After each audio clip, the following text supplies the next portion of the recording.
જય માતાજી મિત્રો, વિચાર મંથનમાં આપનું હાર્દિક સ્વાગત છે। વિચાર મંથનમાં આજનો વિષય છે આપણા બગડેલા સંબંધોને સુધારવા કઈ રીતે।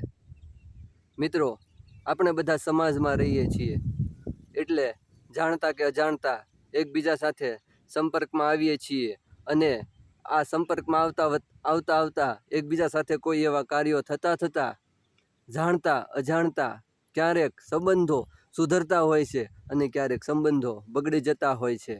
ઘણી વખત આ બગડેલા સંબંધોને આપણે સુધારવાની કોશિશ કરતા નથી અને પરિણામે થતું હોય છે એવું કે એ સંબંધો દિવસે ને દિવસે વણસી જતા હોય છે અને તેમાં સુધારાને કોઈ અવકાશ રહેતો નથી। મિત્રો, બગડેલા સંબંધોને સુધારવા અઘરું નથી, પણ બંને પક્ષના માણસોએ સમજવું જરૂરી છે, નમતું આપવું જરૂરી છે, તો સંબંધ સુધરે, બાકી અન્યથા આ સંબંધો સુધરે નહીં।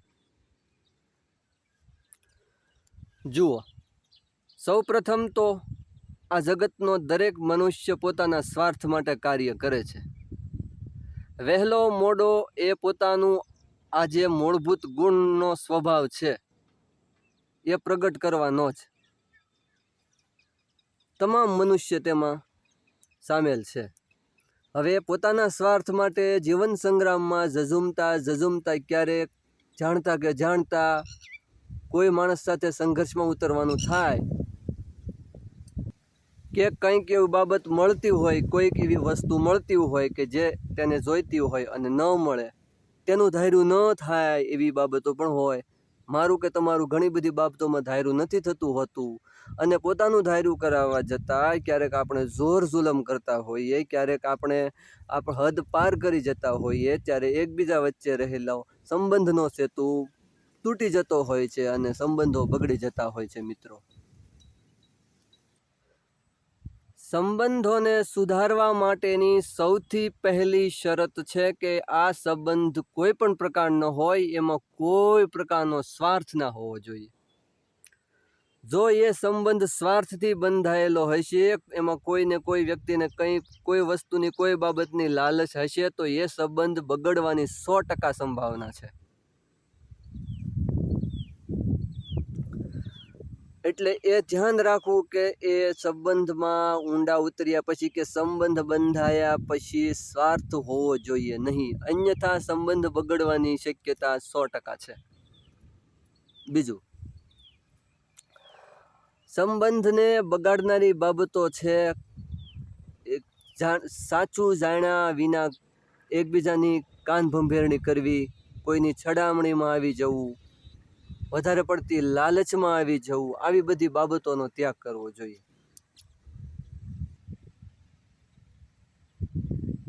બગડેલા સંબંધોને સુધારવા માટે બંને પક્ષના માણસોને એક સાથે સામસામે બેસાડીને બંને પક્ષને સાંભળી શકે એવો માણસ કે એવા માણસો હોવા જોઈએ।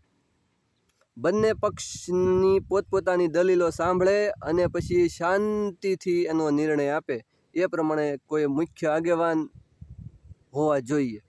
સમસ્યામાં કોઈ એવી સારી વ્યક્તિ આગળ થાય તો વણસેલા સંબંધો કે બગડેલા સંબંધો સુધરવાની શક્યતા રહેલી છે, અન્યથા ક્યારેય બે પક્ષના માણસો ભેગા જ ન થાય, એક પોતાની રીતે જ દલીલો કર્યા કરે, બીજો પોતાની રીતે જ ધોકાવ્યા કરે, તો એ સંબંધો ક્યારેય સુધરે નહીં। એટલે સંબંધો સુધારવા માટે જરૂરી છે કે બંને પક્ષના માણસોને બંનેની દલીલ કે જે કંઈ તર્ક હોય એ તર્ક સાંભળવા જોઈએ, પછી શાંતિથી નિર્ણય લેવો જોઈએ। સમાજના હિત માટે જે થઈ શકે એવો નિર્ણય લેવો જોઈએ કે જેમાં કાયમ માટે શાંતિ રહે। ઘણી વખત સંબંધો સુધારવા માટે દબાણનો ઉપયોગ પણ થતો હોય છે, લાલચ આપવામાં આવે છે અમુક વ્યક્તિને। નબળો વ્યક્તિ હોય તો તેને પૈસાની લાલચ આપીને પણ સમસ્યાને શાંત કરી દેવામાં આવતી હોય છે, પરંતુ આ કાયમી સોલ્યુશન નથી। કાયમી સોલ્યુશન લાવવા માટે જે બાબતને લઈને સમસ્યા ઊભી થઈ હોય છે તેનું કાયમી ધોરણે સોલ્યુશન આવે એવો રસ્તો શોધવો પડે। દાખલા તરીકે કોઈ બે વ્યક્તિ વચ્ચે મારામારી થઈ છે તો એ બંને વ્યક્તિને ભેગા કરીને બંનેની દલીલો સાંભળીને બંનેને શાંત પાડી શકે, બંનેની જે બાબતને લઈને લડાઈ થઈ હોય એનું સોલ્યુશન લાવી શકે એવો વ્યક્તિ હોવો જોઈએ. અન્યથા એ બાબતનું ક્યારેય સોલ્યુશન આવી શકે નહીં અને એ બાબત વધતી જ જવાની. અત્યારે સૌ પોતપોતાની દુનિયામાં ખોવાયેલા છે, સૌ પોતપોતાનામાં જ મસ્ત છે, કોઈને કોઈની પડી નથી. માણસે પોતાની રીતે સ્વવિવેક વાપરીને જીવવું ખૂબ જરૂરી છે. અન્યથા સાંજે શું થઈ જાય, ઘડીકમાં શું થઈ જાય, એક ક્ષણમાં શું થઈ જાય, કંઈ કહી ના શકાય. તો મિત્રો, જીવનમાં એ ધ્યાન રાખવાનું કે આપણે પોતાની રીતે જ સ્વવિવેક વાપરીને આગળ વધવાનું છે, જેથી સંબંધો કોઈ સાથે બગડે જ નહીં. ક્રોધ ઉપર કાબુ રાખવાનો, જીભમાં મીઠાશ રાખવાની, મગજ ઉપર બરફ રાખવાનો, જેથી આપણો મગજ શાંત રહે, જેથી ક્યારે સંબંધો બગડે જ નહીં. કોઈ સાથે લેતી દેતી કરતી વખતે ધ્યાન રાખવાનું. અને પૈસા ઉછીના આપવાની બાબત જેવી બાબતોમાં તો ખાસ, કારણ કે પૈસાથી સંબંધો વધારે બગડે છે. અત્યારે આપણે બધા જોઈએ છીએ, ઉછીના આપેલા પૈસા લેવાના થાય ત્યારે સંબંધો બગડતા હોય છે. શરૂઆતમાં તો કશો વાંધો નથી આવતો પૈસા દેવાના થાય ત્યારે, પરંતુ લેવાના પાછા થાય, વ્યાજ ઉપર આપ્યા હોય કે ઉછીના આપેલા હોય ત્યારે તકલીફ ઊભી થતી હોય છે. લેનારને પણ આવે સમયે મામલો બગડી જતો હોય છે. તો આવું પણ ધ્યાન રાખવું જરૂરી છે કે આપણે આપણી રીતે જ આ બાબતને હેન્ડલ કરીએ, જેથી સંબંધો કોઈ સાથે બગડે નહીં અને શાંતિ જળવાઈ રહે. તો વિચાર મંથનમાં આ વિષય ઉપર આજે આટલું. બસ. જય માતાજી મિત્રો.